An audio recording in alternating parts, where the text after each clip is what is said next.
Alright, this here is going to be a video response. East Coast Prepper. You want to see what your bug out bag was. I'm not actually going to go through this. I have this set up differently. I'm actually doing a bug out test on some newer gear, trying some new philosophies out. Now that I'm down here in Oregon, my bug out basically situation and routes and plans and everything, you name it. I'm in the process of rebuilding it. And I had a good friend of mine send me a message and asked me what I was doing, what I was changing now that I'm down in Oregon. I'm out of the city, I'm in a more rural environment, and he wanted to know kind of what my thought process was. And so we're going to be going through some of this. It's just going to be a quick video response. Now, I will tell you that my previous setup to this was a venerable large Alice rucksack. I've had this one since I was a teenager, and I've always liked that, especially for a bug out bag. It really sort of, it's the whole go to war setup. You've already got extra magazines besides your web gear. It's really one of the nicest packs out there that I mentioned before. You got a frame. Sorry for the wind noise. You got a frame that can basically carry just about anything you can strap to it.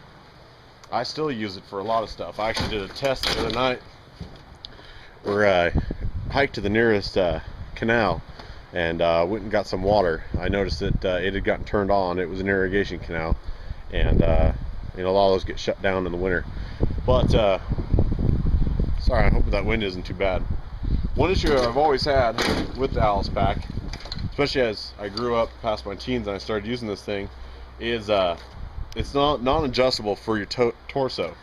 And being that I'm 6'4", the top of the Alice frame hit me in the back below the shoulders, and I had to adjust these so that I could actually get up and over my shoulder. And it wasn't the most comfortable thing, considering on some of the long treks that I had it set up for.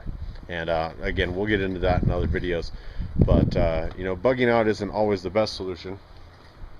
As many of you know, it's going to take a lot of skill, a lot of hardship, and what I've got set up right now that we're going to be continuing on other videos is, as long as you have your basics, you've got water, food, a way to make fire, shelter is in that as well, first aid, navigation, signaling. Doesn't really matter what you got. You can be as minimalistic and as bare bones as you want. Once you have those basics covered, everything else is going to be basically food. That's going to be how much food and how much water you can carry on top of your basic tools and needs. And we're going to be going through this, but I actually have this packed up to test out some other stuff, some other theories, to let you know the pack you're looking at is actually a Blackhawk SOF rucksack. I picked this up locally at Craigslist. It was listed, and it was for $89, I think, like that. Came with its own Blackhawk frame and pads and everything, basically set up just like the Alice pad. But I'll tell you, although the pads were a little bit nicer, the frame that I originally have with the US stamps is still just a better frame. The other one just looks, I don't know, weaker, if that makes sense to you. So I still trust that. There's a lot of great mods you can do. I have never had any issues with the rivets on the Alice pack, but I know a lot of guys drill those out and replace them with bolts. The bolts have a higher shear tolerance. These are only riveted on the inside, not all the way through, so you can put all the way through that tubing. But again, that also creates a weak spot, and I have seen pictures of these bending at where the bolts are put through from guys that have done that mod that were trying to make it a little sturdier. What I went for a long time ago, again, this is about 60 pounds, and I don't have any water in there or fuel yet. I just got the dry weight of the bag.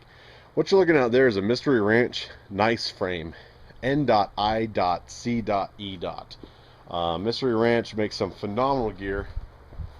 The n.i.c.e frame was designed to replace the Alice frame.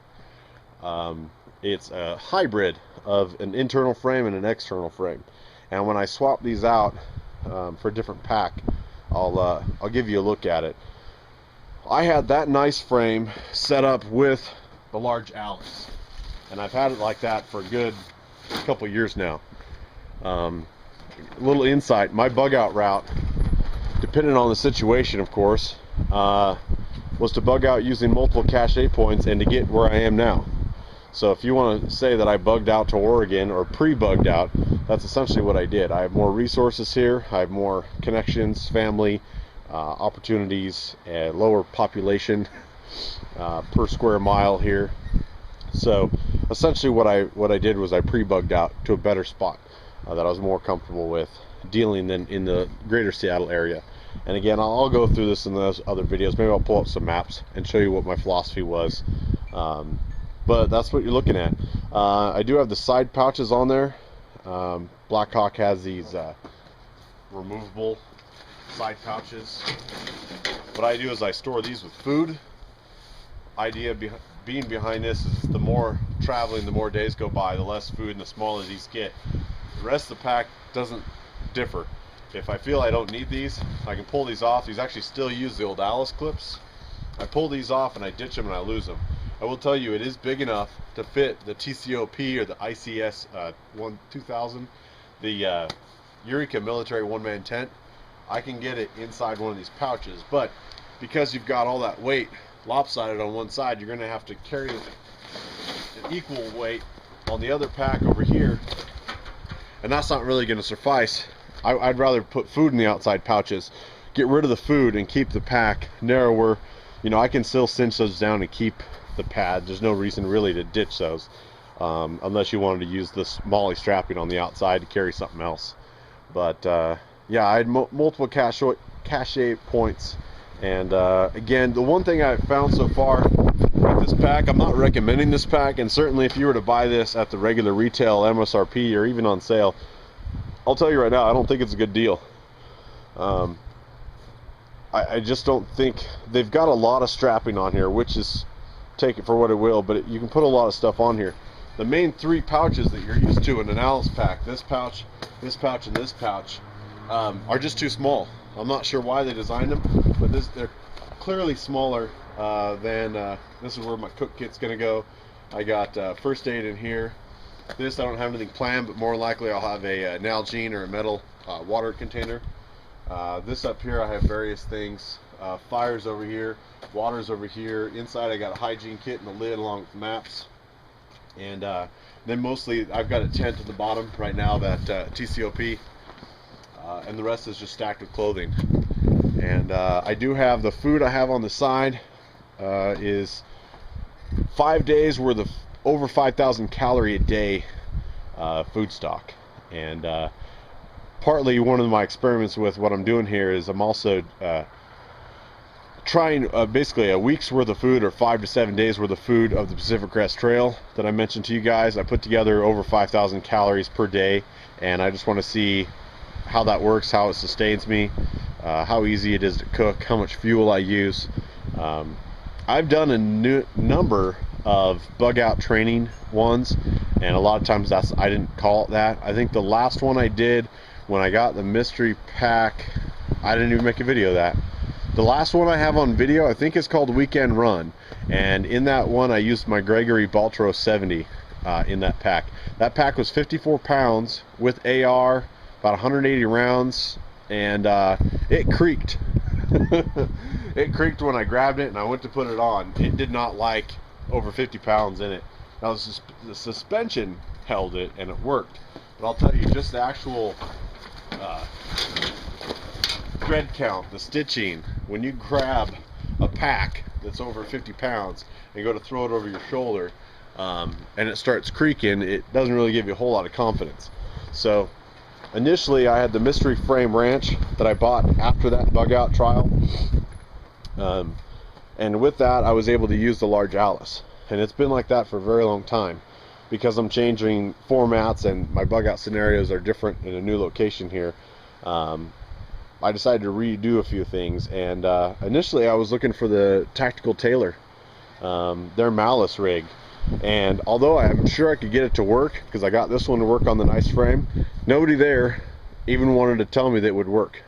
I had a very nice lady. She had no idea what a Mr. Ranch Nice frame was. I kind of explained it to her. She said she put me on hold, got a guy in their main department to talk to me about it. He had to look it up on the internet. Took him about 20 seconds, and he said, nope, won't work. Absolutely not. I'm like, really? Okay. All I wanted to know is maybe if you could put a couple attachment points so I could attach some of the clips the way this attaches. Nope, not going to work. So that was kind of disappointing. I mean, down the road I still may buy it. More than likely I'll pick up Mystery Ranch.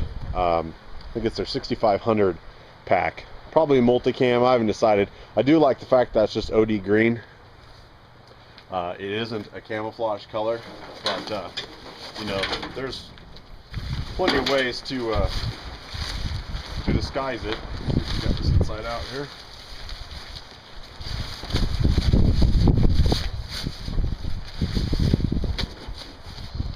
There you go.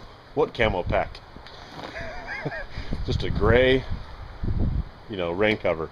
So the camo thing's not really an issue, especially with where I live. It's not unusual to see someone wearing hunting fatigues or, you know, any of that sort of clothing. So that's going to be my video response. I'm going to continue to do a few more videos. Set up Adventure Canine. Many of you follow him. I've given him a couple shout outs, so hopefully most of you guys follow his channel as well. But he did a 7-day 30-mile bug out training session. Now, due to his family commitment, job, everything, he split that up into 7 days. I think 5 days, maybe roughly like 5 miles each, carrying various weights. And thought it was great. You got Marine 81. He did a very similar one where his bug out scenario was, you know, different from everyone else's, and that's why it's so hard to nail down a specific bug out bag for everyone. But in his scenario, he needed to go, I think, roughly about 10 miles to where his daughter was, grab his daughter, and then get the 10 miles back. Or maybe it was 5 and 5. Anyway, his scenario, he woke up that morning, it was snowing, and he still did it. There's a couple others that have taken Adventure Canine up on his challenge, and with a bunch of new gear that I want to basically test out. I do have a tent I need to test, but not in this scenario. We're going to do that in a different trip.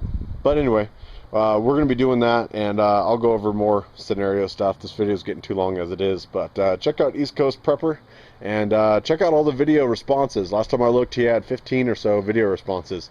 So if you're looking to, you know, build a bug out bag, you know, check out to see what everyone else is doing. But one of the reasons, and I get this question a lot by PM, why do you have, what's your emphasis on bug out stuff, and why did I do the videos the way I did? The way I separated it by water, fire, stoves, different equipment is because I was trying to give you guys as many options as possible. Everyone's bug out scenario is going to be completely different. Your bug out scenario could just be getting the 10 miles to pick up your daughter and getting that 10 miles back, and where you plan to bug in. And my scenario, when it all hit the fan, was to get out of Washington. And I'll go over that in a different video. But thanks for watching. Check out their channels. I'll put a link below.